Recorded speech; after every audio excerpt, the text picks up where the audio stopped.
আসসালামু আলাইকুম সুপ্রিয় দর্শক, আমাদের চ্যানেল বেসিক নলেজের পক্ষ থেকে সবাইকে আন্তরিকভাবে শুভেচ্ছা ও স্বাগতম জানাচ্ছি। আপনারা হয়তো জানেন আমাদের চ্যানেলে বিভিন্ন প্রকারের মেডিসিনের রিভিউ আপলোড করা হয়। আমরা নিয়মিত সপ্তাহে 2টি কিংবা 3টি ভিডিও আপলোড করে থাকি। বিভিন্ন প্রকারের মেডিসিন সম্পর্কে কিছু শিখতে কিংবা জানতে অবশ্যই আমাদের চ্যানেলটি সাবস্ক্রাইব করে পাশে থাকা বেল আইকনটি বাজিয়ে দিবেন। সুপ্রিয় দর্শক, আজকের আলোচনার বিষয় হচ্ছে আপনারা স্ক্রিনে যে ওষুধটি দেখতে পাচ্ছেন, ওষুধটির নাম হচ্ছে রিভার ট্যাবলেট।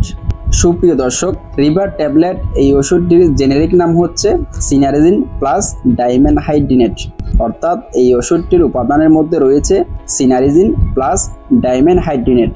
এই ওষুধটির প্রস্তুতকারক হচ্ছে ইনসেপ্টা ফার্মাসিউটিক্যালস লিমিটেড। এটি যে সকল রোগের ক্ষেত্রে চিকিৎসকরা প্রেসক্রিপশন করে থাকেন কিংবা যে সকল রোগের ক্ষেত্রে এটি সেবন করা হয় সেটি হচ্ছে, এটি মূলত মস্তিষ্কের রক্তহীন নালিকার সংকোচন বা প্রতিবন্ধকতার জন্য সৃষ্ট অবসন্নতা, ঝিমুনি, কানে বো বো শব্দ হওয়া, মাথা ব্যথা, অনিদ্রা, যাদের স্মরণশক্তির লোপ পাওয়া এবং বয়োবৃদ্ধিজনিত বিভিন্ন উপসর্গসমূহে এটি নির্দেশিত। এছাড়াও এটি মাথায় আঘাত পাওয়ার কারণে সৃষ্ট বিভিন্ন উপসর্গসমূহে এটি নির্দেশিত। স্ট্রোক পরবর্তী উপসর্গসমূহে এটি নির্দেশিত। মাইগ্রেনের সমস্যায় এটি নির্দেশিত। এরপরে যাদের মাংসপেশির তীব্র অনৈচ্ছিক আক্ষেপ এবং রক্তনালিকার বিভিন্ন কারণে সংকুচিত হওয়ার ফলে সৃষ্ট উপসর্গসমূহ রোগের ক্ষেত্রে এটি নির্দেশিত। গ্যাংগ্রিনের পূর্ববর্তী অবস্থায় রাত্রিকালীন খিঁচুনি, হাত ও পায়ের তালু ঠান্ডা হয়ে যাওয়া, অবসন্নতা, ভেরিকোজ সৃষ্টগত রোগের ক্ষেত্রে এটি নির্দেশিত।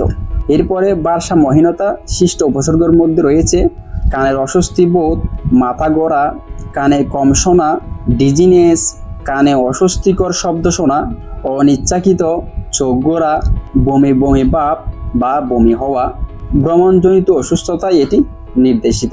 মূলত রিভার ট্যাবলেট এই সকল রোগের ক্ষেত্রে চিকিৎসকরা প্রেসক্রিপশন করে থাকেন। এবার আসুন রিভার ট্যাবলেট এই ওষুধটির খাওয়ার নিয়ম কি জানবো। রিভার ট্যাবলেট দৈনিক 3 বার ভরা পেটে সেবন করতে হবে। সকালে একটি, দুপুরে একটি এবং রাতে খাবারের পরে সেবন করতে হবে। এই হলো ওষুধটির খাওয়ার নিয়ম। রিভার ট্যাবলেট এই ওষুধটির প্রতি নির্দেশনা জেনে নিন। এটি কারা সেবন করতে পারবে না? এই ট্যাবলেটটির মারাত্মক হেপাটিক প্রতিবন্ধকতাযুক্ত রোগীদের ক্ষেত্রে ব্যবহার করা উচিত নয়। এরপর হচ্ছে রিভার ট্যাবলেট এই ওষুধটির প্রতি অতিমাত্রায় সংবেদনশীল রোগীদের ক্ষেত্রেও এটি প্রতিনির্দেশিত। রিভার ট্যাবলেট এই ওষুধটির পার্শ্ব প্রতিক্রিয়া হচ্ছে তন্দ্রা, শুষ্ক মুখ, মাথা ব্যথা হতে পারে এবং পেটে ব্যথা হতে পারে।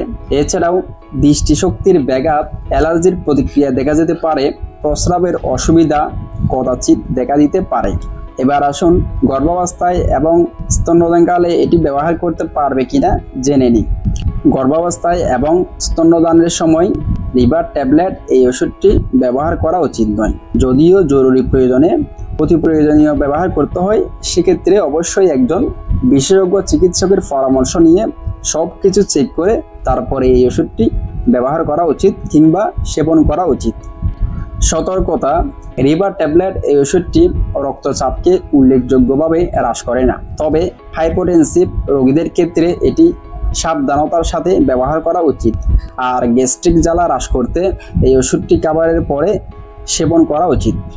রিভার ট্যাবলেট এই ওষুধটির বর্তমান বাজার মূল্য হচ্ছে 230 টাকা। এটি প্রত্যেক বক্সের মধ্যে 100টি ট্যাবলেট থাকবে। 100টি ট্যাবলেটে এমআরপি হচ্ছে 230 টাকা।